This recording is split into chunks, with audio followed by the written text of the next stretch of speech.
Trump की Putin को चेतावनी, क्या यूक्रेन के साथ जंग रोकने में आगे बढ़ेगा रूस। डोनाल्ड ट्रंप ने चेतावनी दी है कि अगर व्लादिमीर पुतिन यूक्रेन में युद्ध खत्म नहीं करते हैं तो वह रूस पर टैरिफ समेत और कई कड़े प्रतिबंध लगा देंगे। अपने social media platform truth social पर ट्रंप ने लिखा कि वो पुतिन पर युद्ध को खत्म करने के लिए दबाव डालकर आसान कर रहे हैं। ट्रंप ने पहले कहा था कि वह रूस और यूक्रेन के बीच चल रही जंग को बातचीत के लिए जरिए एक ही दिन में हल कर देंगे। रूस ने अभी तक आधिकारिक तौर पर ट्रंप की ताज़ा टिप्पणियों के बारे में कोई प्रतिक्रिया नहीं दी है, लेकिन रूस के वरिष्ठ अधिकारियों ने हाल के दिनों में कहा है कि नए अमेरिकी प्रशासन से बातचीत की थोड़ी गुंजाइश तो है। क्या मानेंगे पुतिन? पुतिन ने भी बार बार कहा है कि वह जंग रोकने के लिए बातचीत करने को तैयार है, लेकिन यूक्रेन को अपनी जमीन का वो 20% हिस्सा छोड़ना होगा जो अब रूसी कब्जे में है। इसके अलावा पुतिन ये भी नहीं चाहते कि यूक्रेन नेटो में शामिल हो, लेकिन यूक्रेन 1 इंच जमीन छोड़ने को तैयार नहीं है। हालांकि राष्ट्रपति वोलोदिमीर ज़ेलेंस्की ये कह चुके हैं कि उन्हें अपनी कुछ जमीन फिलहाल के लिए छोड़नी पड़ सकती है। मंगलवार को ट्रंप ने एक संवाददाता सम्मेलन में कहा कि वह बहुत जल्द पुतिन से बात करेंगे और ऐसी संभावना है कि अगर रूस बातचीत के लिए तैयार नहीं हुआ तो वे उस पर अतिरिक्त प्रतिबंध लगा देंगे। लेकिन बुधवार को अपने ट्रुथ सोशल पोस्ट में डोनाल्ड ट्रंप ने लिखा, मैं रूस और राष्ट्रपति पुतिन पर बहुत बड़ा एहसान करने जा रहा हूं। अब समझौता करो और इस बेतुके युद्ध को रोको।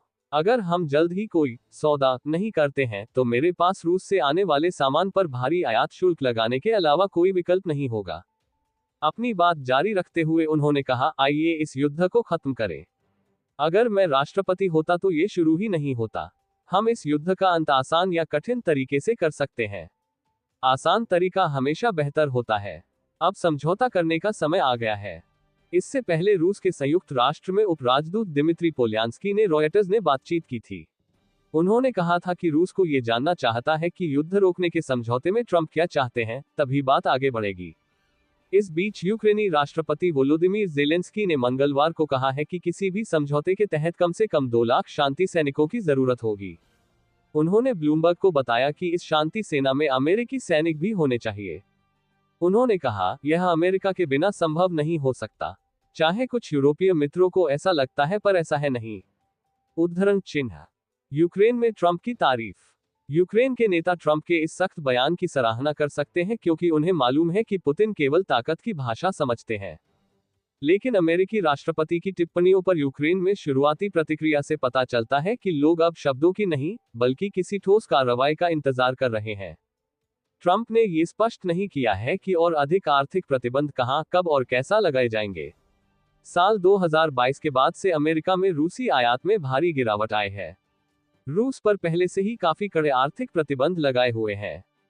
वर्तमान में अमेरिका को रूस का मुख्य निर्यात फॉस्फेट आधारित उर्वरक और प्लेटिनम है।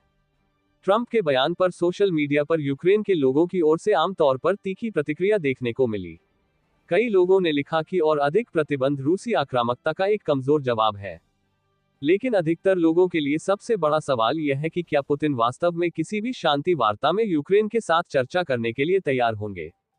एक पुतिन समर्थक टीवी संपादक मार्गरीटा सिमोनियन ने युद्ध समाप्त करने के लिए यथार्थवादी हालात की बात करनी शुरू कर दी है।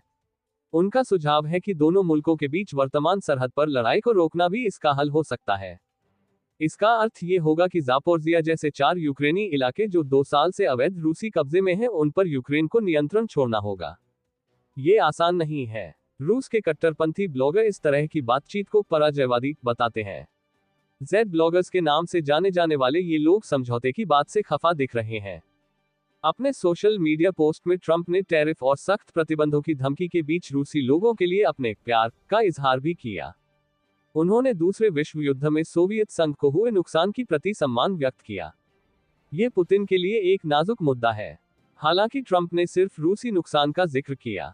हकीकत में दूसरे विश्व युद्ध के दौरान लाखों यूक्रेनियन और अन्य सोवियत नागरिकों ने भी अपनी जान गंवाई थी। ट्रंप अतीत में ये कह चुके हैं कि पुतिन की यूक्रेन के नेटो में शामिल होने से जुड़ी चिंताओं को समझ सकते हैं।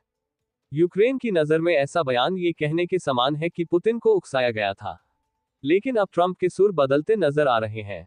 ट्रंप इस जंग पर क्या पक्ष रखते हैं वो अहम है। लेकिन रूस के साथ 11 साल के युद्ध के बाद यूक्रेन के लोगों बहुत ज्यादा उम्मीद नहीं है। ब्रेकिंग न्यूज सबसे पहले देखने के लिए सब्सक्राइब करें।